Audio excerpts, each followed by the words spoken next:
Okay, so we're looking, this is a model of the ovary, but what we're looking at is the ovarian cycle and what's happening within the ovary. So we start with the primordial follicles in an egg nest. So that's a little oocyte. It'd be surrounded by a single layer of simple squamous cells, and that's on your slide. All right, so be sure you can identify that. So we have an egg nest here and an egg nest here. And then we have follicle-stimulating hormone coming from the anterior pituitary that causes many of these to become primordial primary follicles. And you can see the oocyte has grown a bit. Remember, each one of these follicles will have an oocyte and the granulosa cells around it. So the granulosa cells are, along with the thecal cells, are going to start producing the estrogen that comes from the ovarian follicles.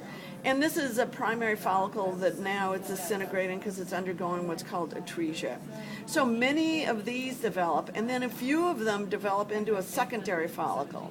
And it's a secondary follicle because there begins to grow a split between the granulosa cells, filling with follicular fluid. And when there's just a little bit of fluid, it's a secondary follicle. And again, we can see the oocyte with its nucleus, it's doing its process of meiosis, but we're not looking at the process of meiosis. We're looking at what's happening with the follicle.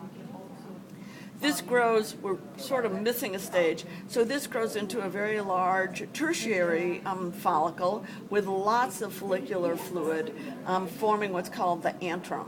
So we would have, it's called mature follicle, tertiary follicle, or Graafian follicle, and I wish they had it on there, because the oocyte would still be inside the antrum.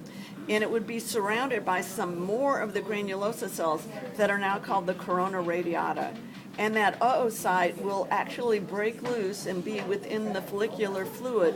And then lots of estrogen is coming from these various follicles, and that causes the anterior pituitary to send out a spike of luteinizing hormone that thins the ovary wall, and the large follicle wall thins, and we have ovulation, and so that's what we're seeing right here. And so that was the picture. I think I showed it to all the classes, of the big amber ball of follicular fluid, and then inside of it would be the oocyte. Now, they've switched in size. Your oocyte does not shrink. It still would be large, but these aren't really in proportion. This would be really large.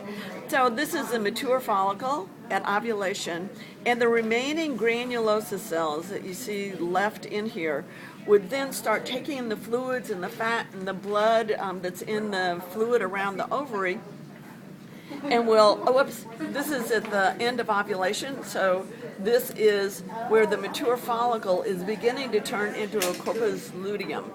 So these granulosa cells take in all these products, and those cells then become a very large corpus luteum, yellow body. So they've shown you it in cross-section and a whole section. These are both corpus luteum, and that's producing progesterone to maintain the uterus in the uterine cycle.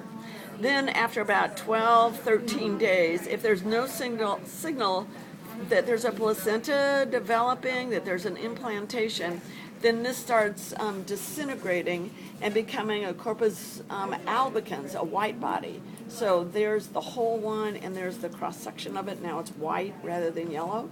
And with that switch, with that deterioration of the corpus luteum, the progesterone and estrogen that it was producing goes way down.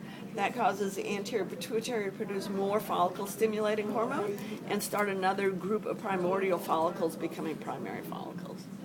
Ba-boom. Thank you.